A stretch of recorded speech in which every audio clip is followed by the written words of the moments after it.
komitmen setiap laporan, setiap kegiatan yang positif kita akan selalu proaktif. Apalagi di Kabupaten Nganjuk ini.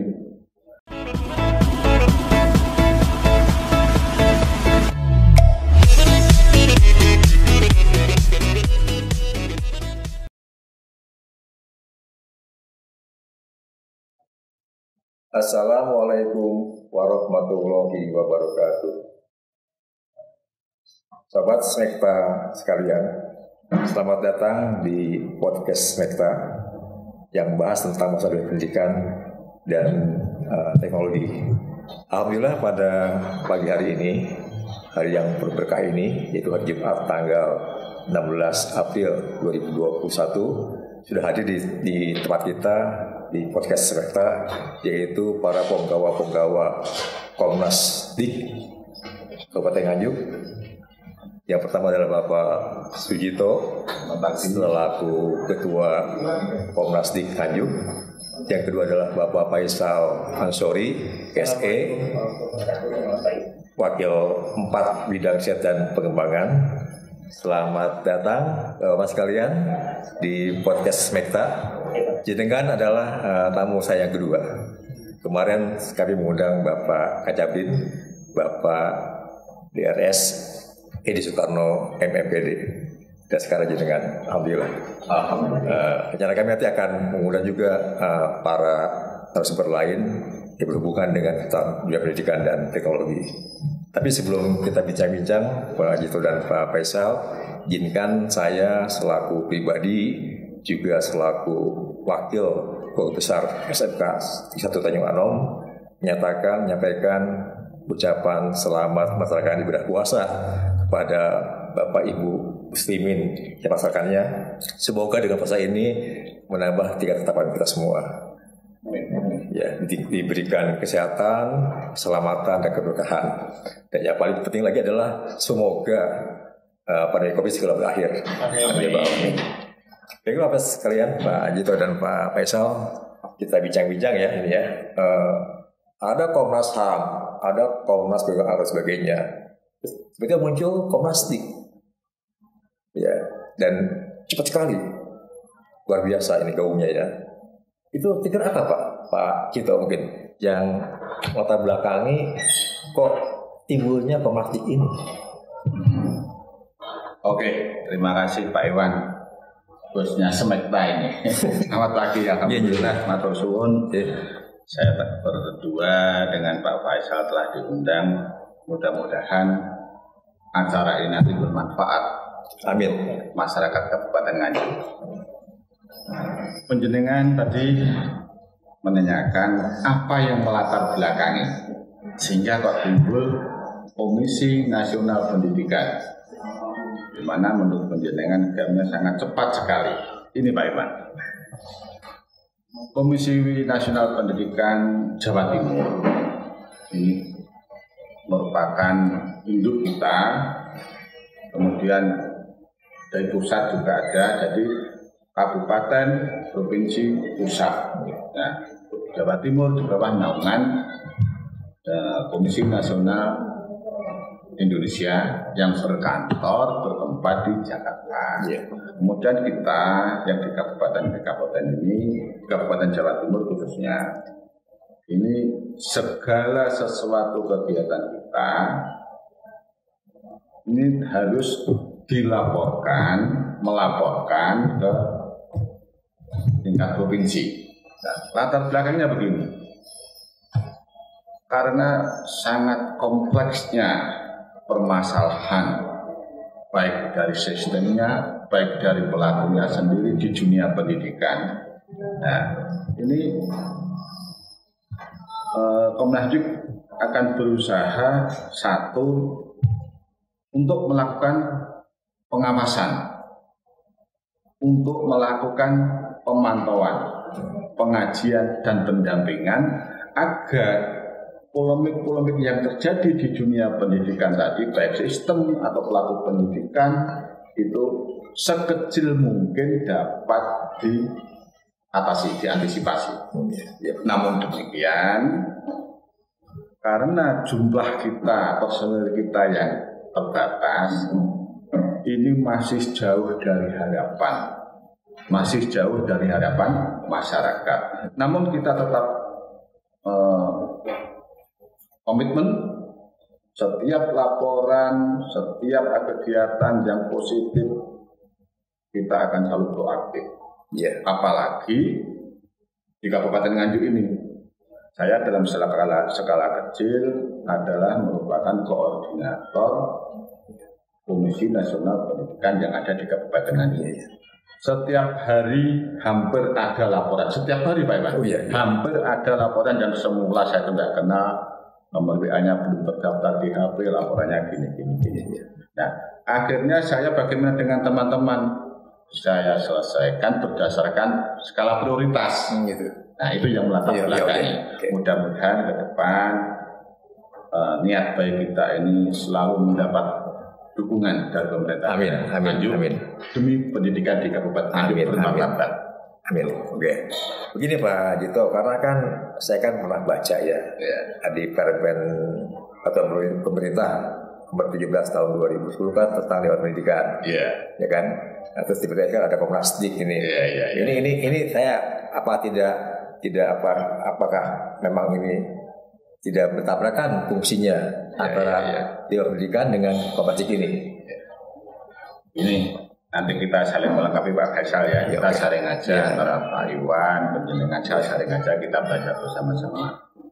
Satu bedanya, yang pertama tujuannya hampir sama. Kalau Komnasdik tadi adalah pengawasan, pemantauan, pengkajian dan pendampingan, kalau Dewan Pendidikan itu memberikan masukan, memberi pertimbangan dan merekomendasi. Itu. Baik pada satuan pendidikan dan lain sebagainya. Karena apa? Di Dewan Pendidikan ini adalah bentukan dari pemerintah. Meskipun dia dikatakan independen, tapi ini bentukan pemerintah. Tujuannya sama, kita ingin memajukan pendidikan, namun bidangnya yang agak berbeda sedikit. Nah, kalau di Dewan Pendidikan tidak ada katakanlah pengkajian, tapi di situ Dewan Pendidikan berhak seandainya menemukan sesuatu di satuan pendidikan atau yang lain, dia berhak untuk merekomendasikan. Mungkin bisa lewat Dewan Perwakilan Rakyat Daerah. Nah, kalau kita langsung kita langsung memberikan pendampingan mungkin, atau kita melakukan pengkajian kenapa ini sampai bisa terjadi begini, seharusnya begini. Nah, sampai saat ini Yun Sewu, Dewan Pendidikan menurut saya, mudah-mudahan ini salah, menurut saya pribadi, gregetnya itu kurang ada. Saya mulai jadi pendidik itu tahun 95, sudah sekian tahun. Banyak permasalahan di dunia pendidikan, baik menyangkut pada tenaga pendidik, bahkan mungkin pada siswa. Nah, di situ belum ada, atau mungkin belum ada yang kata tidak ada, belum adanya ikut campurnya Dewan Pendidikan untuk menyelesaikan masalah itu. Nah itu Pak, maaf saya potong Pak ya. Begini Pak, alhamdulillah kita ini SMK Tiarom bolak-balik dikunjungi Pak Kunjung, Pak Yudi, Pak Jito juga Pak Faisal tahu sendiri kan ya, beliau luar biasa, sungguh luar biasa. Itu kan sangat, dan saya sangat nanti mungkin kalau ada waktu mungkin beliau akan juga kami undang sini Pak, beliau hadir ya. Beliau bisa berikan semacam juga edukasi, juga pengarahan, bimbingan, bahkan juga motivasi buat anak-anak kami ya. Dulu tuh Pak Pakih sampai anak-anak waktu itu setiap hari kemudian dijemur, dan mereka tetap selama sekian jam itu nggak bergeming dan bahkan bisa nangis. Ini luar biasa, ini bagus sekali. Itu kan juga ini Pak, kalau yang pendidikannya kan jelas Pak, ada payung hukumnya lah, ada Permendikbudnya, Permen pemerintahnya ya, kata pemerintah, sehingga mungkin ada semacam juga dana dari pemerintah. Kalau untuk yang praktik Pak ini kan mandiri kan, independen kan. Ini padahal Pak Kunjung saya tahu persis gimana dia itu bisa mobile ya, itu berbagai kabupaten, kayaknya hampir semua kabupaten di Jawa Timur sudah dikunjungi semua. Sudah semuanya. Nah itu bagaimana saya bingung terhadap ini bagaimana untuk mata biayanya itu, dari mana beliau gitu, dari mana kooperatif bisa menghidupi dirinya ya, sehingga bisa demikian eksisnya di pendidikan Jawa Timur tentunya. Untuk ini Pak Puju nih yang saya soroti karena beliau memang asli Nganjuk ya, bahkan juga beberapa teman-teman juga sahabat beliau waktu di SMA, sehingga nah itu Pak Gito ini padahal kooperatif itu tadi ya mandiri kan ya, itu bagaimana Pak sampai ini? Yang melatari itu adalah satu jiwa kita. Oh iya, jiwa kita terus ikhlas membantu gitu. Jadi anggota yang masuk di Komisi Nasional Pendidikan itu memang saya betul-betul proses penyaringannya betul-betul saya teliti. Artinya gini, bagaimana biografinya, pernah gak dia membuat cacat di dunia pendidikan atau di mata masyarakat, rekornya biografinya itu. Yang kedua, ketulusan beliau, komitmen beliau untuk masuk ini. Salah satu contoh, Pak Faisal ini masuk di kepengurusan tidak serta-merta, Pak. Oh iya. Ya. Hampir 4 bulan lebih saya mencari info tentang beliau. Nah, ini luar biasa ya Pak Gito ya. Kemudian meskipun Pak Cito ini dimasukkan, Nganjuk yang tahu saya Pak Kunjung, saya juga apapun yang terjadi ini nanti membawa nama Komnas Kabupaten Nganjuk ya. Artinya saya betul-betul selektif. Mohon dimengerti Pak Iwan. Kalau ada salah satu anggota saja yang membuat martabat Komisi Nasional Pendidikan dalam tanda kutip tidak saya keluarkan. Dan ini sudah terjadi di Nganjuk. Gitu. Ya. Jadi kita komitmen, ayo membenahi dunia pendidikan. Kita nggak usah memberikan balas jasa. Di sanalah nanti balasan kita. Ini demi anak-anak kita. Amin. Jadi niatnya ibadah ya Bu ya. Pak Gito, Pak Faisal ya. Lillahi ta'ala ya. Berbisnis dengan Allah ya. Ya mungkin di sini akan saya coba untuk tambahkan. Fungsi dan tujuan kita itu sebenarnya tidak hanya dalam hal bentuk pengawasan terkait dengan regulasi pemerintahan. Kita memang berawal dari sebuah keprihatinan, kepedulian kita di kalangan masyarakat yang memang ingin pendidikan di Indonesia itu sesuai dengan harapan dan cita-cita bangsa dan pendiri bangsa. Kita memang bersifat independen. Dan pengertian secara sejarah juga kita dibentuk pada saat dulu Kementerian PAN-nya atau mungkin dulu aparatur negara di era Pak Taufik itu tahun 2008 kita dibentuk di situ. Kenapa di Kementerian Pendahuluan Aparatur Negara? Karena apa yang kita inisiasi untuk membentuk sebuah perkumpulan dari pedulian pendidikan itu kita tidak hanya menyasar dari pendidikan di sektor untuk di bawah Kemendikbud. Kita juga nanti menyasar juga di pendidikan di kemadrasahan, khususnya nanti di bawah Kemenang, sehingga nanti proses untuk ibaratnya proses sinkronisasi, sinergi itu akan lebih mudah terjalin. Ya mungkin kalau untuk Dewan Pendidikan hanya sebatas Kemendikbud, mulai dari PAUD sampai mungkin di perguruan tinggi. Nah itu yang mungkin yang membedakan kehadiran Komnasdik dengan Dewan Pendidikan. Dewan Pendidikan mungkin untuk masuk ke dalam lingkungan pondok pesantren keagamaan ataupun mungkin di sektor agama yang lain itu belum bisa karena secara hierarkinya tidak masuk di dalam Kemenang. Tapi di Komnasdik insya Allah kita sudah menjalin sebuah semacam kayak MOU dengan teman-teman di lingkungan pondok pesantren atau mungkin kita baru saja kita juga diterima baik dengan Kanwil Kemenang di Provinsi Jawa Timur.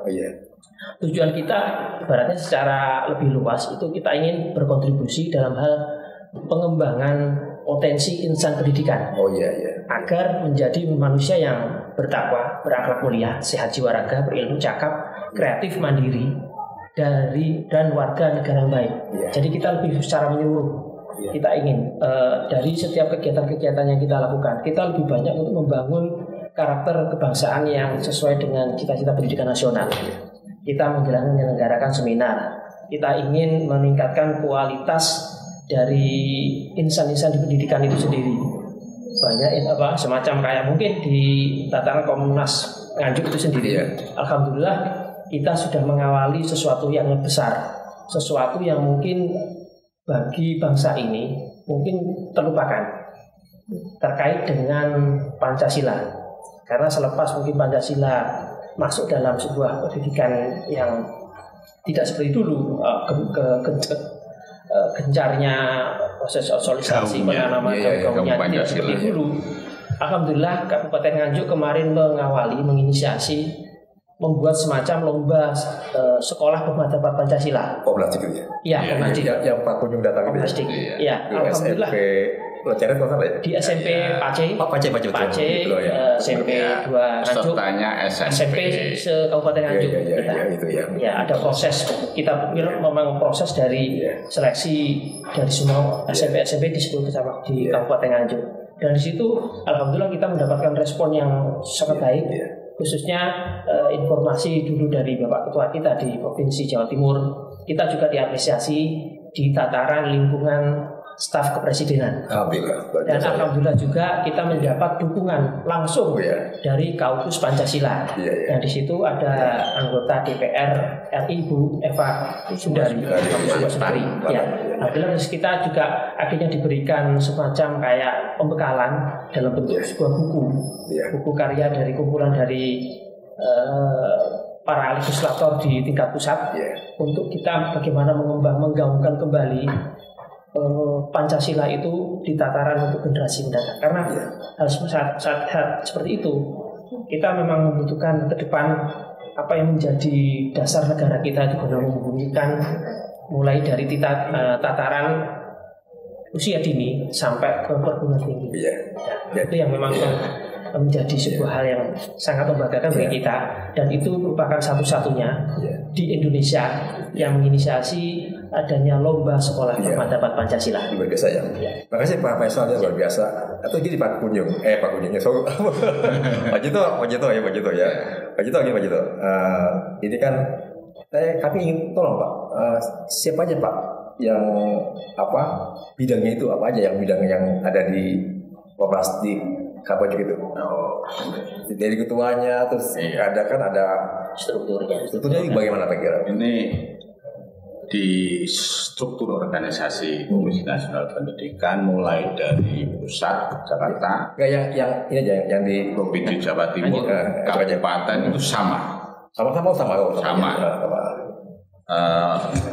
Satu, ada salah satu koordinator atau ketua, kemudian ada 4 wakil. 4 wakil itu diantaranya ini Pak Faisal ini adalah wakil bidang riset dan pengembangan. Kemudian ada wakil di hubungan antar lembaga. Pak siapa namanya mungkin? Pak Muhammad Zainal Arifin. Pak Zainal kita. Kemudian ada apa lagi Pak Faisal?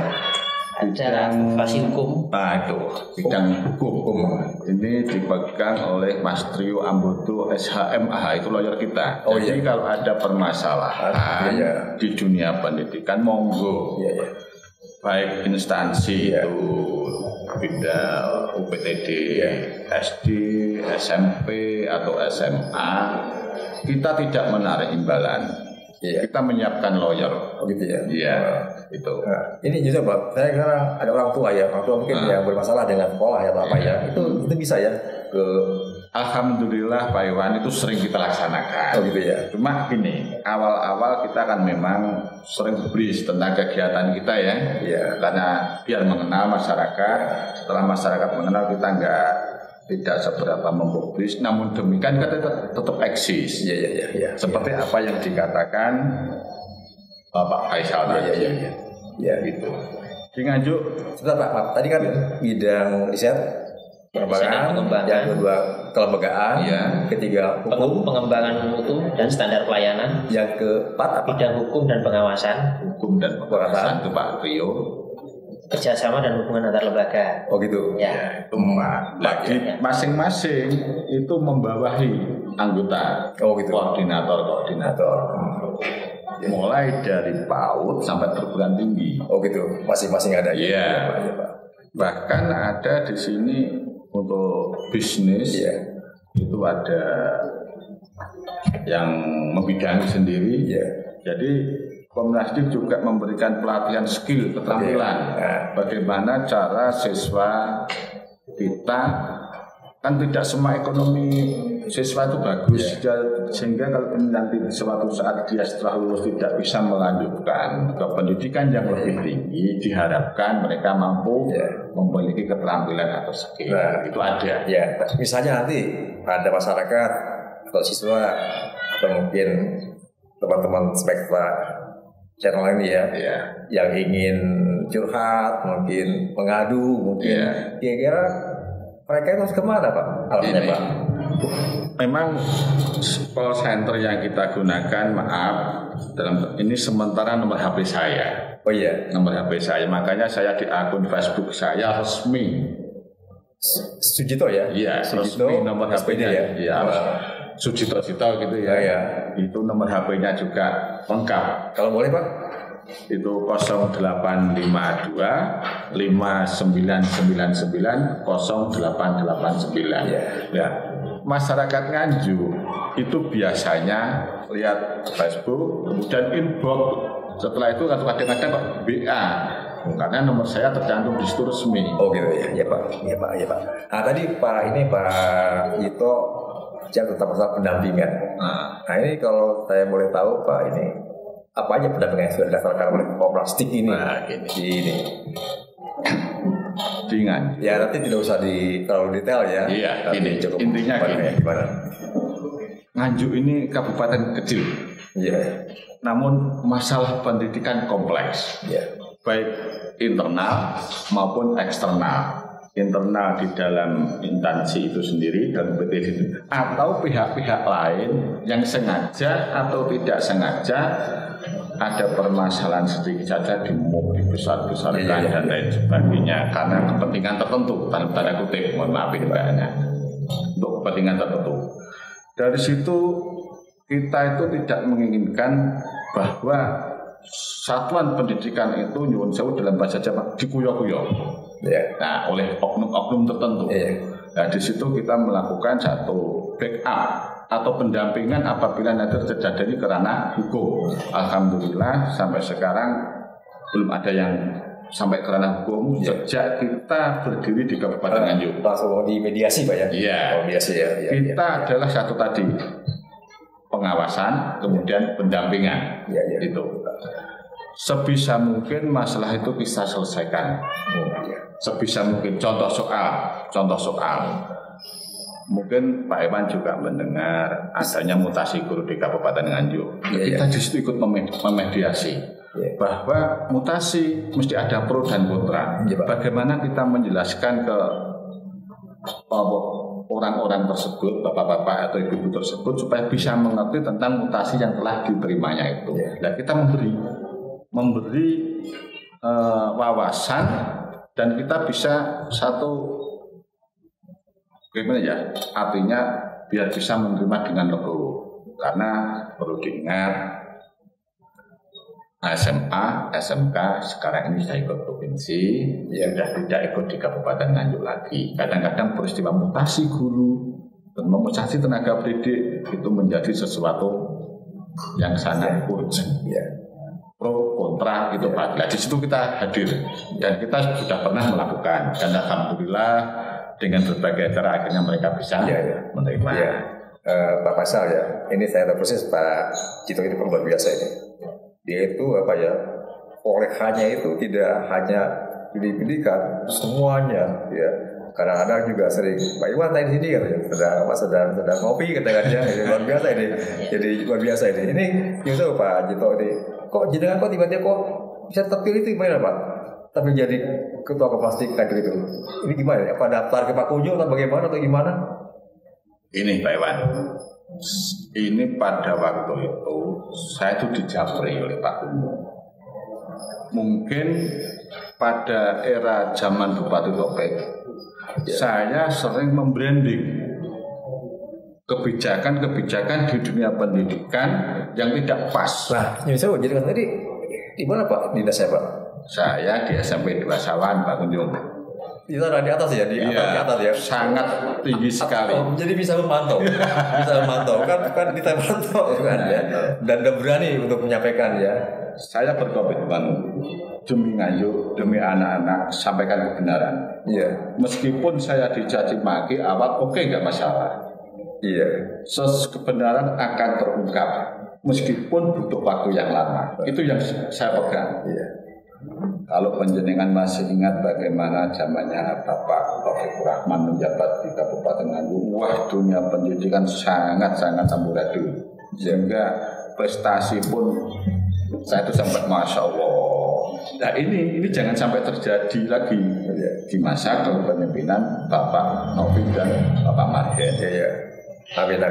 Pak Margen orang pendidikan, figur pendidikan, beliau juga dari pengurus Dewan Pendidikan Provinsi Jawa Timur. Ya. Di situ kita sering kolaborasi. Ya. Bahkan kegiatan saya kadang-kadang saya jabrikan ke Pak Margen. Apa yang mau saya kerjakan, apa yang telah saya kerjakan. Artinya biar sinkron. Tapi kalau saya Pak Faisal kok tiba-tiba terpanggil gitu ya, dan tiba-tiba katanya tadi Pak Kunjung kasih rekom Pak Faisal tadi ya. Ini gimana Pak Faisal kok bisa tiba-tiba dimasuk ke dalam operasi gini ya? Gimana? Ya memang untuk Komnasdik itu kan didirikan memang bukan sebuah datang dari sebuah anggaran negara. Iya betul. Itu tadi. Itu seperti itu, dan ada di situ banyak hal sifatnya materi yang ada. Kita di situ hadir sebuah keterpanggilan dari pribadi kita masing-masing karena kepedulian terhadap dunia pendidikan. Bagaimana kita ingin pendidikan itu berjalan dengan baik, bagaimana kita ingin generasi itu ke depan itu menjadi generasi bangsa yang berkualitas. Dari situ saya ada di saat saya ditawari untuk masuk dalam Komnasdik, saya lihat dulu profilnya, saya ada tujuannya, bagaimana kiprahnya. Enggak, ini kok tiba-tiba kok ditawari itu gimana ya? Kok jangan ditawari bukan saya gitu. Ya, karena mungkin Pak Kunjung waktu itu mungkin melihat beliau ada di medsos. Kebetulan kiprah saya kebetulan latar belakang di dunia pendidikan, saya ada di STKIP PGRI Nganjuk. Sehingga di situ dan saya kiprah di kegiatan sosial pun juga cukup banyak, sehingga di situ diharapkan Pak Kunjung itu kita juga mampu untuk menyasar lebih luas lagi peran kita, fungsi kita, terus niat baik kita terkait dengan dunia pendidikan khususnya di Kabupaten Nganjuk. Ya, alhamdulillah dalam setiap kegiatan saya mencoba untuk dengan waktu dan kemampuan yang saya miliki, saya siap untuk bergabung. Apalagi saya melihat dari beliau-beliau ketua Kabupaten Nganjuk yang Pak Cito ini yang saya kenal juga ada satu teman juga termasuk Pak Zainal. Orangnya cukup punya integritas tinggi. Dan luar biasa. Dan juga sebenarnya Komnasdik itu tidak hanya sekedar eksistensi, tapi seperti yang disampaikan Pak Cito tadi itu juga memberikan solusi. Nah, kita tidak ingin juga ada semacam kegaduhan dalam dunia pendidikan. Tapi juga kita mampu untuk memberikan meredam, kita mampu untuk memberikan sebuah suasana yang teduh, yang kondusif. Itu yang kita harapkan, karena kita juga tidak ingin mempertontonkan sebuah eksistensi kita itu layaknya sebuah momok yang sangat ditakuti oleh dunia pendidikan. Itu juga nanti akan kembali lagi, kita akan bagaimana generasi mana. Di situ kan juga ada anak peserta didik. Kita tidak ingin menunjukkan sebuah keteladanan yang tidak semestinya. Kita juga ingin di saat kita aksi, kita juga memberikan solusi. Di saat kita eksistensi, kita juga akan memberikan sebuah hal yang sangat bermanfaat bagi mereka. Itu Pak. Luar biasa ini para figur-figur yang banyak peduli yang care dan Allah luar biasa ini. Ini Pak Iwan Pak. Saya tambah Pak Iwan. Apa yang telah kita kerjakan baik skala nasional, skala provinsi dan skala kabupaten. Untuk skala nasional, Komisi Nasional Pendidikan itu pernah diundang di Dinas Pendidikan Provinsi Jawa Timur bersama Balek DPR RI dalam rangka revisi Undang-Undang Sisdiknas. Nah itu bertempat di Dinas Pendidikan Provinsi Jawa Timur. Itu untuk tingkat nasional. Yang kedua, kita tahun 2020 membuat 2 rekor muri. Iya. Ya, itu. Webinar dengan peserta terbanyak. Ya, luar biasa tuh. Nah, dan literasi. Saya juga. Betul, Nganjuk pesertanya paling banyak. Ya, Nganjuk. Luar biasa. Yang kedua literasi. Ya. Dan ini untuk hari pendidikan nanti Pak Iwan. Ya. Ini perlu karena ini sangat urgent, sangat penting bagi komite sekolahan dan pengelola. Sudah Pak, sudah bisa. Ini nanti Komisi Nasional Provinsi Jawa Timur akan mengadakan webinar tentang pengelolaan dana BOS bersama Kejaksaan Provinsi, Kapolda, Komisi 10, Ibu Gubernur, Bapak Kadisdik. Nah itu. Di situ dan tidak kalahnya lagi narasumbernya juga dari KPK, wakil KPK. Nah, maksudnya itu apa? Masyarakat itu biar tahu. Jelas Pak ya. Jelas. Komite biar juga tahu. Jadi seakan-akan komite itu hanya simbol, jangan. Dia mengerti betul apa yang harus dilakukan, apa yang diperbolehkan, apa yang tidak diperbolehkan, sehingga sampai program-program itu. Maksud sekolah ya. Sehingga akhirnya nanti kenali hukum, kemudian hindari hukum. Kalau sudah mengetahui ini tidak boleh, nah ya jangan, karena nanti akan berbenturan dengan hukum. Jadi kita undang juga dari berpihak provinsi, mengundang dari KPK, Kejaksaan, Kapolda, Kadisdik, Bu Gubernur, Wakil KPK dan Komisi 10. Nah, untuk tingkat kabupaten seperti yang dikatakan Pak Faisal tadi, membahas sekolah bermartabat Pancasila dan lain-lain yang kecil banyak Pak. Ya Pak, ya saya setuju Pak. Memang kita ini kadang-kadang, terutama kami ya sekolah negeri ya, itu kadang-kadang bingung kan. Ya sementara kita kan sekolah kan masih sedang membangun kan. Dan memang intinya sekolah itu negara belum mampu lah mencukupi semuanya kebutuhannya. Baik lagi dituntut untuk berkualitas, untuk cepat dan sebagainya. Kan sesuai dengan pamewanya Jawa Timur ya, Ciri Basuki mau bio gitu. ya itu tuh bio lah ya. Dan Pak harusnya emang juga orang tua juga harusnya juga, karena emang tuh ada 3 tanggung jawab, yaitu pemerintah, kemudian orang tua dan sekolah mungkin ya, sehingga mau saling mendukung semuanya. 3 unsur itu harus sinkron. Iya, betul Pak. Itu gini Pak Jito dan Pak Faisal. Sekarang kita bicara hal yang lain ini yang sedang mau hot ini. Ya, yaitu tentang masalah PPDB, penerimaan siswa baru. Ya ini kan agak sedikit mesti sering ramai kan ya. Iya. Setiap tahun dilaksanakan, tapi mesti ramai terus gitu ya. Masalah zonasi dan sebagainya kan ya. Ini bagaimana Komnas di Kabupaten Nganjuk, terutama Pak Jito dan teman-teman ini mensikapi masalah ini Pak, sehingga diharapkan PPDB tahun ini itu bisa berjalan dengan lancar, dengan aman, sama-sama senang semua ya, tapi sesuai dengan aturan yang main yang bagus. Bagaimana Pak? Kemarin saya pikir juga sudah lumayan, artinya tidak terjadi permasalahan yang pelik ya tahun kemarin, karena saya juga ikut mengawal. Kebetulan juga sebelum PPDB saya juga podcast semacam ini. Di situ saya sampaikan ke masyarakat bahwa selama masa pandemi itu diperbolehkan SKD ya, surat keterangan domisili.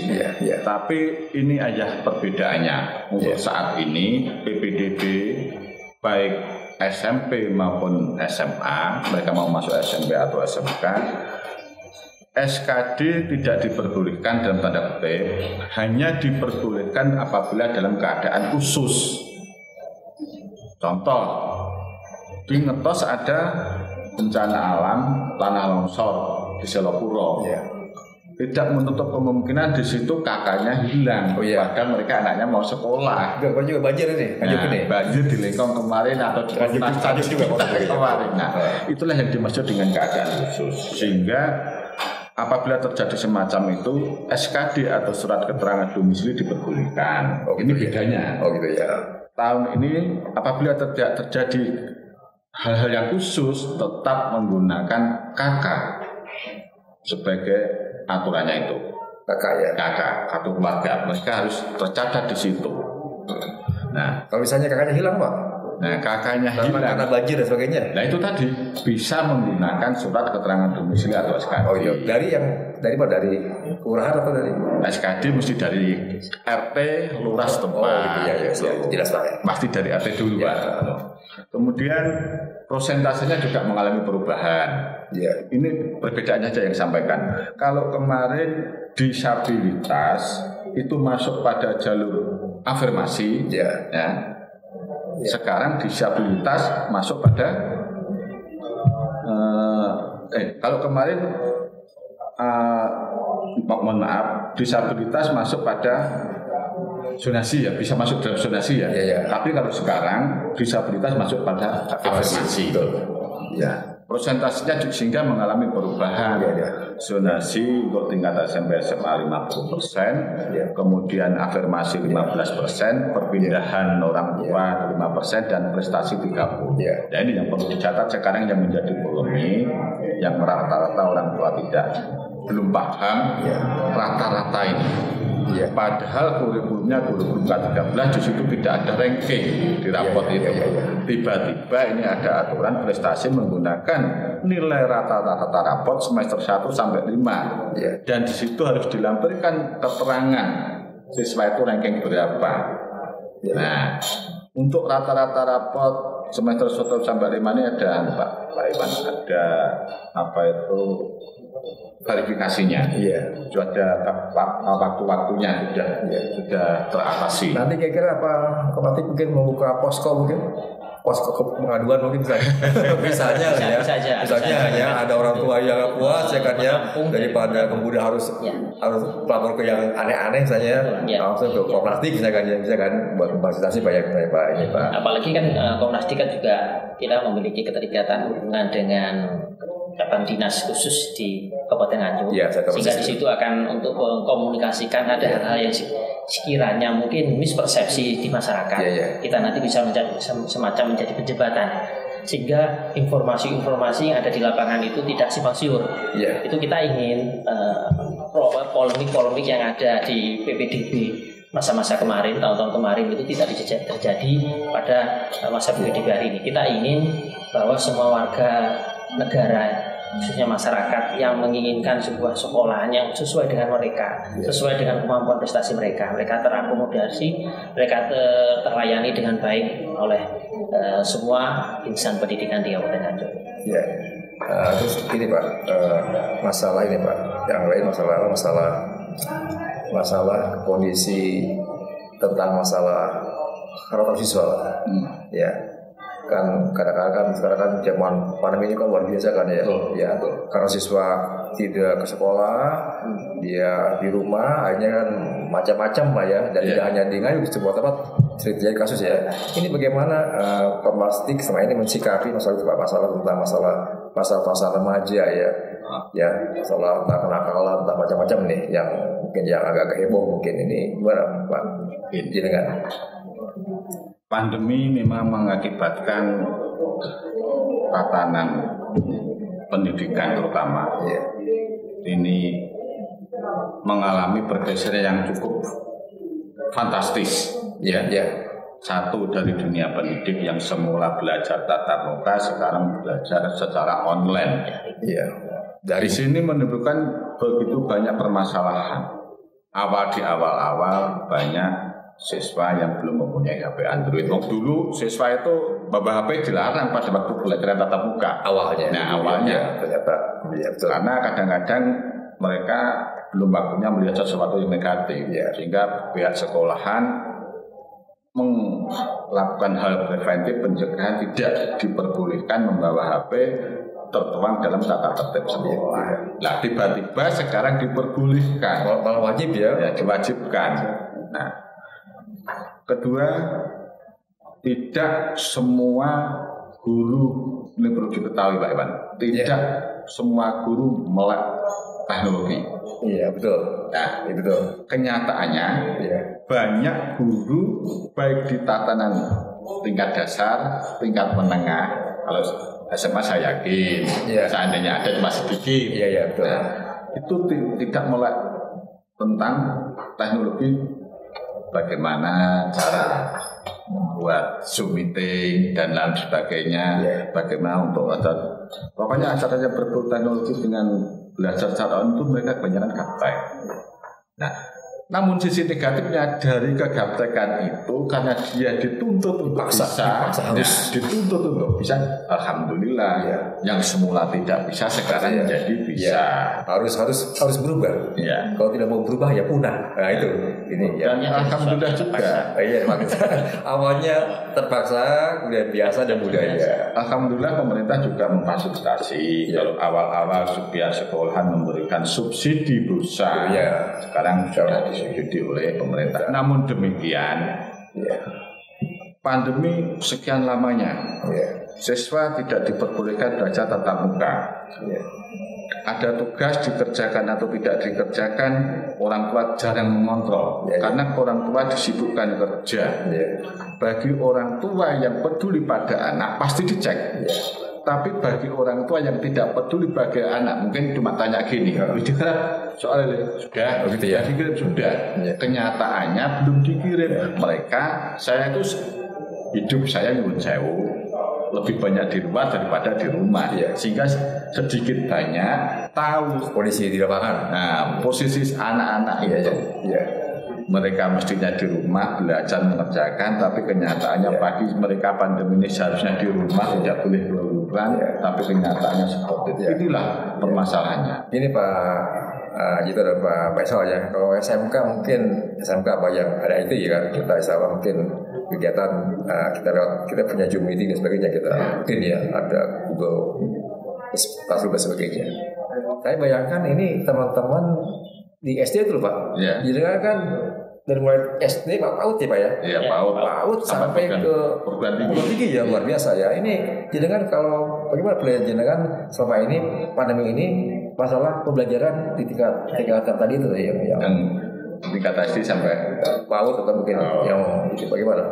Ini kalau tingkat PAUD bagaimanapun anak masih rentan, usianya sangat dini, mungkin tugas-tugas dikirim lewat wali muridnya. Tapi selama ini dengan pantau ada jalan semua kebetulan gini, di koordinator tentang PAUD di Komnas D ini dia juga asesor juga. Nah, dia itu jeli. Dan saya tanya, bagaimana Bu tentang PAUD? Saya kirim tugas-tugas. Kemudian diekspos. Kalau sudah contoh mewarnai gambar itu dikirim ke orang tua. Kepedulian orang tua. Akhirnya orang tua mendownload atau diberi orang tua mengambil tugas di sekolahan diberikan pada anak, diwarnai di rumah. Kemudian orang tua ini faktor orang tua yang dominan karena anak masih usianya segitu. Betul Pak. Mungkin Pak Faisal bisa nambahin untuk berdasarkan mungkin pengamatan saya di lapangan, tidak hanya di PAUD. Di PAUD itu kebetulan teman-teman saya juga lebih banyak ada di lingkungan PAUD. Mereka cukup pertama dari metode pembelajaran yang mereka buat. Karena untuk anak usia dini itu kan proses pemahaman literasinya masih rendah, sehingga ada semacam materi-materi yang akan disampaikan kepada anak-anak peserta didik itu dalam bentuk video dan mungkin gambar. Nah ini juga akhirnya secara tidak langsung melatih guru yang mungkin saat ini selama ini sebelum ada pandemi mereka hanya sebatas mungkin dengan gerak segala macam. Tapi untuk pada saat pandemi mereka pertama harus mendokumentasikan diri, membuat video, bagaimana video itu biar lebih mampu untuk diterima anak-anak, biar lebih kreatif. Akhirnya mereka sebenarnya tidak ada latar belakang sebuah kreator konten. Betul. Nah, sebuah editor video. Nah, mereka akhirnya dipaksa jadi YouTuber semua ya.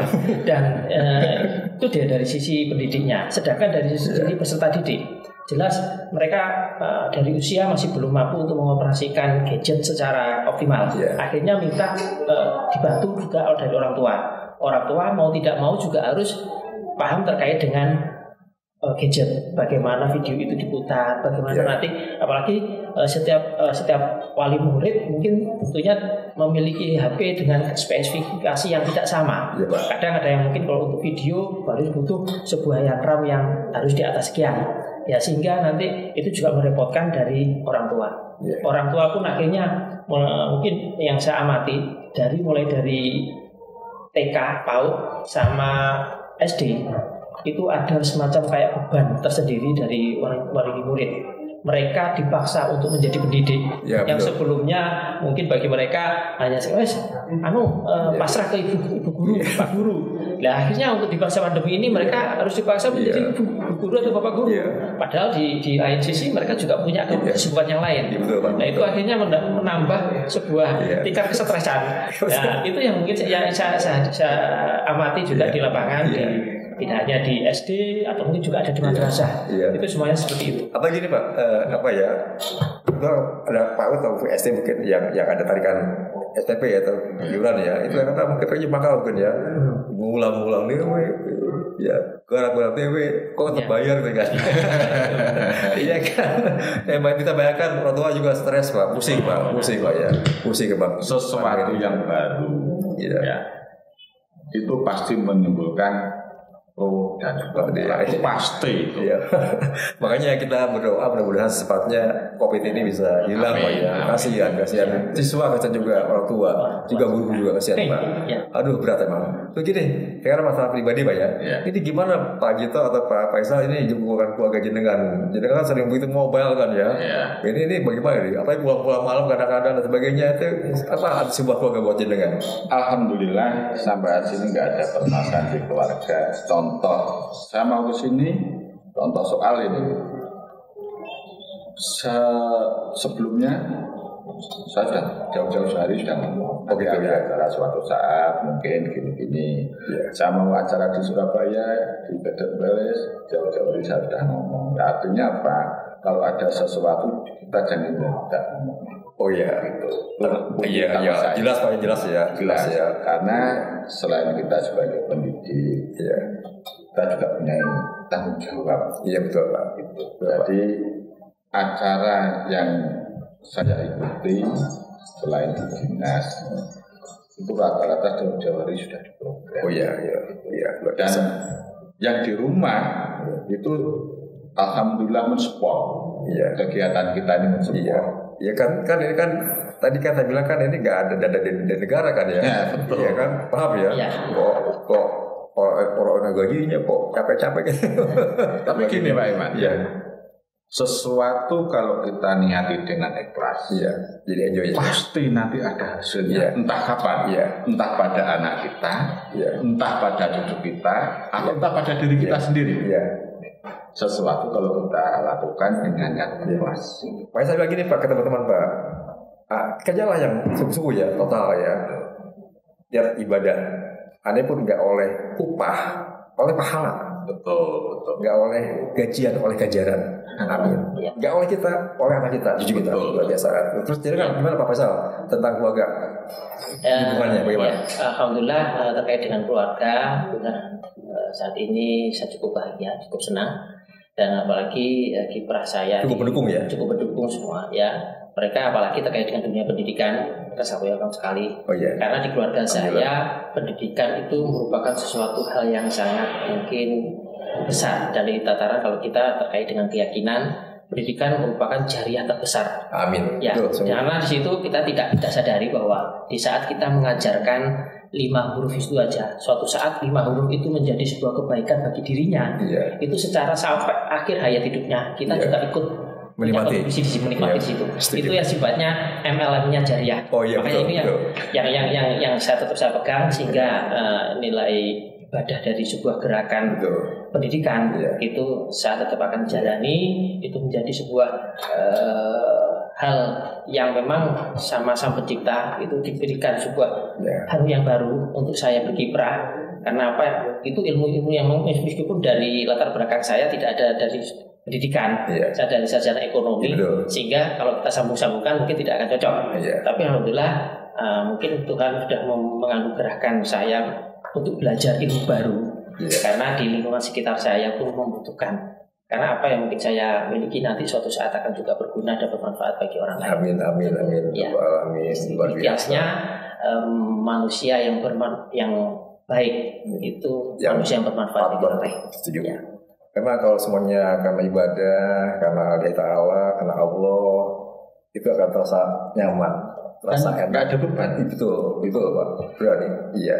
Artinya seberat apapun kalau kita ikhlas jadi ringan. Iya, betul. Setuju saya. Mungkin terakhir ini, mungkin jenengan punya mimpi-mimpi besar ke depannya tentang praktik ya, tentang pendidikan di Nganjuk ya, juga SMK pertama ini juga SMK pengalaman ini mungkin Pak ini moga nanti kita minta Pak sama Pak Faisal minta masukannya ya, mimpi jenengan atau harapan jenengan seperti apa ke depannya untuk sekolah SMK SMA ini terutama.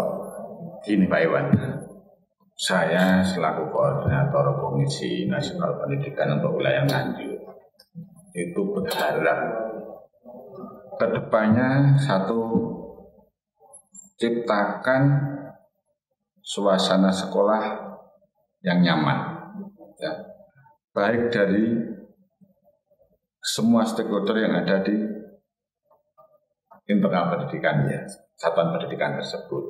Harapan saya dunia pendidikan itu dingin, adem seperti air mengalir. Nah, dingin. Kalau ada permasalahan segera diselesaikan. Kemudian kenali hukum, hindari hukum. Yang berikutnya wawasan Wiyata Mandala, komunikasi dengan masyarakat sekitar yang layak paling ini ciptakan suasana yang harmonis karena bagaimanapun interaksi sosial kita terhadap lingkungan kita. Mudah-mudahan ke depan pendidikan bermartabat di Kabupaten Nganjuk, mulai dari Pinjang PAUD sampai Bulan bisa terwujud apabila semua unsur yang ada di dalamnya saling mendukung, saling mensupport. Jangan ada dusta di antara kita. Setuju saya. Monggo Pak. Ya, kita tahu bahwa anggaran untuk dari negara untuk dunia pendidikan kan cukup besar, 20% hampir untuk APBN. Dan itu merupakan sebuah amanah yang sebenarnya harusnya dipahami menjadi sebuah besar. Karena kalau mungkin kita saat ini di usia sekarang ini ke depan kita ingin melihat generasi-generasi saat ini yang sedang belajar menempuh itu suatu saat yang akan memimpin bangsa ini. Kita tidak ingin hanya karena mungkin karena kepentingan-kepentingan tertentu yang jauh dari kepentingan generasi, melihat generasinya. Jangan sampai mereka hancur. Mereka pada saat memegang tampuk kepemimpinan, mereka memegang bangsa ini, yang pada saat nanti itu akan kita juga harus mundur ibaratnya sebagai generasi, kita harus digantikan oleh generasi selanjutnya. Itu kita ingin bangsa ini bangsa besar. Bangsa ini memiliki segala potensi yang ada. Bangsa ini memiliki sumber daya yang sangat-sangat istimewa, bahkan cukup diakui. Saya juga cukup tertarik dengan PPDB itu tahun ini, khususnya di tingkatan SMK. Itu untuk porsi zonasi kecil, tapi untuk porsi prestasi besar. Nah itu menjadi tonggak sebenarnya untuk adik-adik di SMK, untuk keyakinan, optimisme untuk menjadi sebuah generasi bangsa yang mumpuni, berkualitas untuk menyambut Indonesia emas. Itu yang kita harapkan.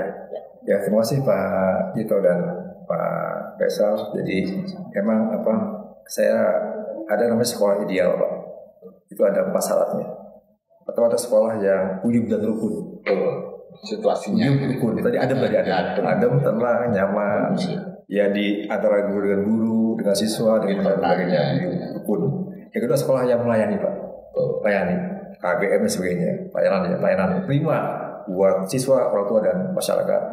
Ketiga adalah sekolah yang inovasi Pak, inovatif, selalu hal-hal yang baru-baruan. Yang terakhir adalah sekolah yang transparan, terutama keuangan Pak. Ini biasa ini. Kalau sekolah sudah ujub rukun, kemudian juga pelayanan prima, inovasi, inovatif dan transparan, insya Allah jadi sekolah yang istilahnya sekolah yang diinginkan masyarakat.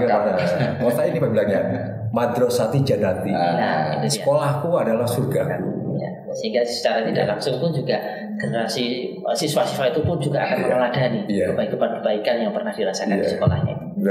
Demikian Pak Iwan ya. Ini himbauan saya terhadap masyarakat yang sebentar lagi mau menyekolahkan putra-putrinya baik ke jenjang pendidikan yang lebih tinggi atau yang belum sekolah mau sekolah PAUD, TK, SD, SMP, SMK, SMA, MAN dan sebagainya. Aktiflah selalu ikut aktif. Kalau tidak jelas siswa kadang-kadang diberi pembekalan penjelasan oleh guru juga kurang jelas, lebih baik masyarakat tanya langsung. Proaktif ya? Proaktif. Orang tua aja? Iya, orang tua proaktif. Kadang karena siswa sendiri pada waktu diberitahu itu penerimaan penyampaian ke orang tua kadang-kadang salah. Ini banyak terjadi tahun-tahun kemarin itu. Dan ini pun ada berbagai jalur tolong. Jadi untuk warga masyarakat Nganjuk selalu proaktif. Kalau tidak jelas kurang jelas lebih baik tanya ke sekolah yang mau dituju. Atau gini dengan catatan harus mematuhi protokol kesehatan. Setuju ya Pak, karena bukan 3M Pak, 5M. Memakai masker, mencuci tangan, menjaga jarak, menghindari kerumunan, dan mengurangi mobilisasi itu.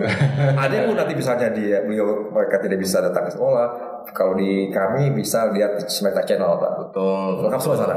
Ya nanti kan kita kan tidak semua sekolah memiliki seperti ini lah. Itu keunggulan Tanjungan Tombe Tanjungan Tombe. Ya begitu Pak Cito dan Pak Faisal. Demikian Bapak sobat Smekta sekalian, sudah kita berbincang-bincang cukup panjang ya Pak Cito ya, Pak Faisal ya. Alhamdulillah. Mudah-mudahan memberikan manfaat buat kita semua pencerahan ya. Sekali lagi saya sampaikan terima kasih pada Pak Cito dan Pak Faisal yang luar biasa datang di sini menyokong mendukung kami semua. Semoga jadi amal jariah dengan semua. Amin. Demikian sobat Smekta sekalian, saya mohon maaf selaku host. Semoga kedepannya dunia pendidikan di Kabupaten semakin berkembang dan berkembang. Begitu. Amin ya rabbal alamin. Akhirul kalam. Wassalamualaikum warahmatullahi wabarakatuh. Semangat. Assalamualaikum warahmatullahi wabarakatuh.